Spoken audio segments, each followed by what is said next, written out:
What it is, my 10 Peace and Grease here. And today I figured I would do this video and kind of answer everybody's question, because I've been getting a lot of messages after my last video, people wanting to know the problems that I have with the K drive, since I didn't really kind of spell them all out in my last video. So that's the purpose of this video today.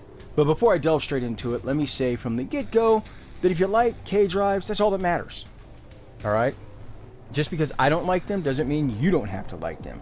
My opinions shouldn't sway you in any way, shape, or form, because these are just my personal feelings about the matter. Now, K drives. Why don't I like them? Okay, well, let's get the elephant out of the room first here. The obvious, the thing that's been discussed most, which is the fact that the arc wings are faster than K drives. That's just the way that it is. You know, if I'm in a motor vehicle and I'm on a road trip, it's going to take me longer to get to my destination versus flying because, you know, that little thing called flight. Now, there is this narrative being pushed that we should speed up K drives and or nerf arc wings. Now, listen, if you want to speed up K drives, knock yourself out, speed them up. I don't care. It's not going to affect me because I'm not going to use them. You know, I don't use them now. I'm not going to use them later. But this idea of, well, we should nerf Arcwing and speed up K drives is moronic, to say the least. That type of thinking is along the same lines of, no, look at this big hammer. This big hammer does more damage than a dagger. You know what we should do? We should nerf the hammer to bring it in line with the dagger. Listen, just because one thing is better at something than another doesn't mean that you should nerf the superior piece of equipment to bring it in line with the less popular, less effective piece of equipment. It doesn't make sense. In this example, the hammer should do more damage than a butter knife. Again, common sense. If you want, as I said, if you want to speed up K drives, knock yourself out. Nerfing K drives and, nerfing Arcwing and speeding up K drives is moronic. You don't nerf one. It does nothing but create other problems. And even if you increase the speed of K drives by freaking light speed, the fact of the matter is it's still going to take you longer over certain terrain than an Arcwing. You know, because of, you know, mountains. Yeah, you're still going to have to get over that shit. Alright, an Arcwing doesn't have to get over it. It flies over it. So the Arcwing's still going to be faster, even if you make the Arcwing miserably slow. So yeah, that's the elephant in the room. Let's get it out. But I'm sure many of you are going to say, well, we've heard this argument multiple times. Who cares? Is that the only complaint you have? No. Not at all. Let me count the ways. Now, if you look at my mini-map on the upper left-hand corner of the screen, you're going to notice loot icons. And there's good reason for this, and that's because I'm running a loot detector or enemy radar. And I typically do on several different frames in the configs, just for different types of activities. And so as you see here, clearly there's loot, and loot detector's working like a charm. But what happens if you hop on a K drive? How about that? Now, why is this? Why is it that those loot icons disappeared when I hopped on the K drive? And the reason for this is because once you hop on a K drive, mods like loot detector, enemy radar, they're pretty much deactivated. Now, I'm sure someone's going to say, well, that happens on Arcwings too.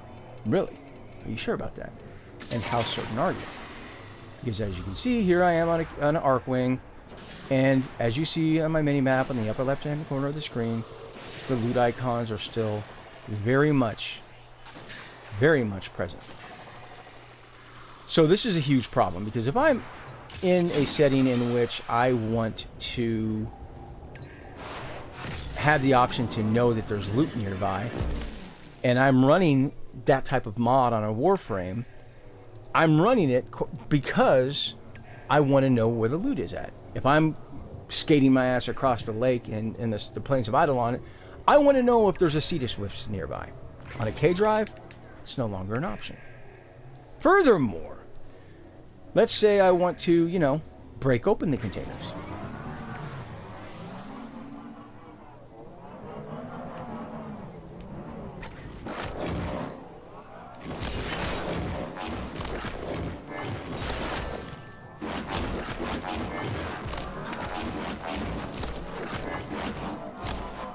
Hold on, I'll get it eventually. Now, I'm sure many of you are going to be like, well, that's because you're just no good with the K-drive. Maybe so. But it still takes me longer to break open this container because I can't just in flight break them open. I have to stop and do some kind of a trick on them. Now, I'm sure someone's going to say, well, if you use this type of mod that does this type of that and the other, it'll break them open for you. Again, I don't care about K-drive, so it's hard for me to want to take the time to get some type of mod that allows me to break open containers when I can already do that anyway. So, yeah, that's definitely a problem. Now, I'm sure many are going to say the same thing. Okay, Peace, now are you finally done? Is that your only problem? I'm sorry, no. What's my other problem? Leveling.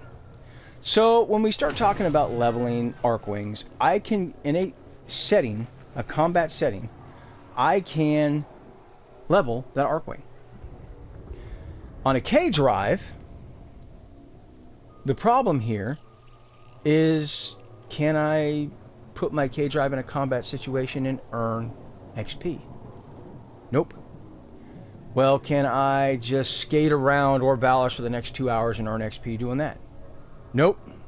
So what exactly in the hell do I have to do to level a K-drive? Tricks. And tricks. And more tricks. Silly rabbit. Tricks are for kids. I'm kidding, obviously. But my point is that it takes you longer, at least me personally longer, to level a K-drive than it does pretty much any other piece of equipment. Because I'm so limited in how I can earn XP. Furthermore, I tried leveling a K-drive with an affinity booster and without, and no matter what I do, it doesn't seem to make any difference.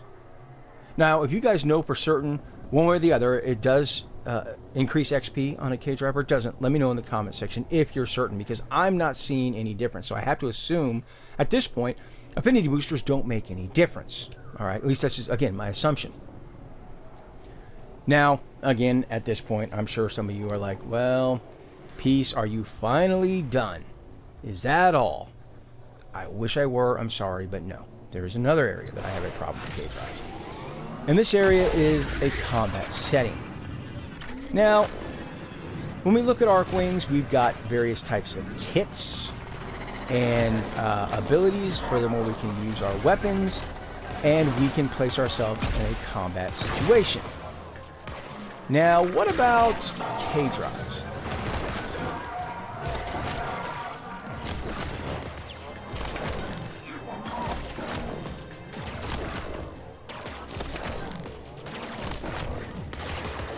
I'm gonna get you.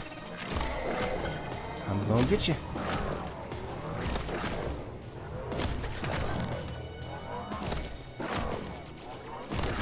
I'm gonna get you. Okay, this is taking a minute here. Maybe I can.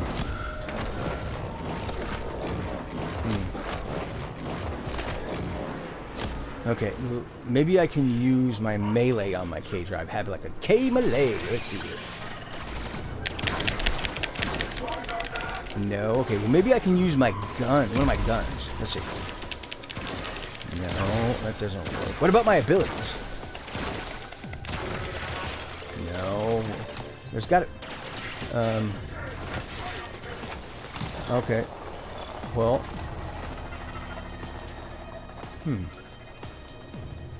So my point here is you're pretty much all but defenseless on a K-drive.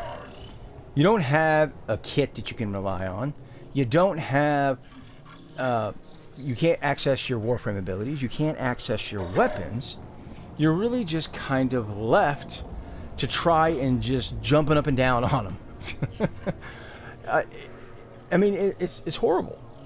And even if you try to argue that there are mods from the Vent Kids that will allow you to be more effective, still horrible. The mods are just bad.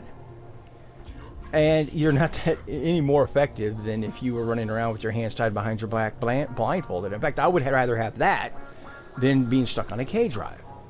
So combat, yeah, you're going to get off your damn K drive to have to do any type of combat. Whereas an Arcwing, you don't. You're very effective in combat on an Arcwing. Obviously not so with the K drive. Ultimately, it boils down to this. The fact that, as I already said, I don't have an interest in skateboarding games. All right, I just don't. I don't have any interest. I don't buy them. I don't play them. I have no interest in them. So adding a quote-unquote mini game that's skateboarding, basically, if I didn't have any interest before, I'm not going to have any interest now. Now, I don't fault DE for trying something new. I don't. And I know there are plenty of players out there that love K drives. And if you do, that's totally fine. But you need to understand there is a group of us in the community, a fairly large group by the sounds of it, that don't have any interest in it. Now, this all boils down in the end to gilding. Now, I'm not going to, sit here and beat the dead horse to death and then to life and everything else. I'm just simply going to say this. That there was a viewer that actually left a comment on one of my videos and said that leveling is part of Warframe. And I agree to an extent. I do. But there's a distinct difference between leveling a typical piece of equipment in Warframe and leveling a modular piece of equipment. So what do I mean by modular? We're talking about kit guns, Zaws, K drives, amps, so on and so forth. Those are modular items. Now, I'm not suggesting that you remove gilding. That's not my point here. I'm saying that it needs to be altered, and it needs to be altered to an extent in which what happens is that the first time you get a K drive to level 30, the very first time, you should get the MR from it. The very first time. Now, I have never, and I mean never, heard somebody say, oh, this weapon sucks, I hate this weapon. Let me go ahead and throw a catalyst and some foam on it. That's typically not the way it works in Warframe. In Warframe, typically if someone does not like a particular piece of equipment, not only do they not put catalyst in it, they don't put forma in it, and therefore they don't level it. And I can tell you, I don't. I've got a list of weapons that I hate. And guess what? Never once has it crossed my mind to dump forma or a catalyst or reactor in that piece of equipment. It's never happened. What's my point here? My point here is there are plenty of modular items, amps, Zaws, kit guns, K drives, I don't like. I don't plan to use them. I plan to sell them for credits or donate them for standing. Get rid of them because I don't have any interest in them. Does that mean I want to put a catalyst in a bunch of forma and level them over and over and over again? No, it means I never want to see them again. So there's the difference. I don't dump forma into something I have no interest in or do not like using. But that's where modular items and gilding comes into play. When we start talking about, oh, well, you have to level it twice to get the MR. Well, that definitely removes player choice. Now, I propose, as I said already, the first time you take one of these modular items, you get it to level 30 the first time, you get the MR from it. It is now player choice if they want to take that item further by gilding it and later perhaps putting a catalyst or forma into it and leveling it multiple times. Now, listen, there are plenty of Zaws that I hate, but there are also a couple of Zaws that I really enjoy. In fact, my Cuisinart Zaw and my Zawsome Zaw, I typically always have them on me, all right? As such, when I started using them, I thought, wow, I really like these Zaws, and I opted to gild them because I enjoyed using those pieces of equipment. Furthermore, I actually dumped more forma into them and continued to use them. The same thing goes with my Ketchmoon kit gun. I enjoyed it enough that I actually traded a Toon Finger ribbon for a Ketchmoon ribbon. I've gilded it, catalyst, forma, the whole 9 yards because I enjoyed using it. But that's the key here. It should be player choice. First time you get it to the level 30, you get the MR from it. If you enjoy using that piece of equipment, you can now guild it and take it further if the player chooses to do so. But it shouldn't be forced upon the player. That's my only point in all of it. But what do you guys think about K-drives? Do you love them? Do you hate them? Let me know in the comment section down below. And until next time, peace and grease.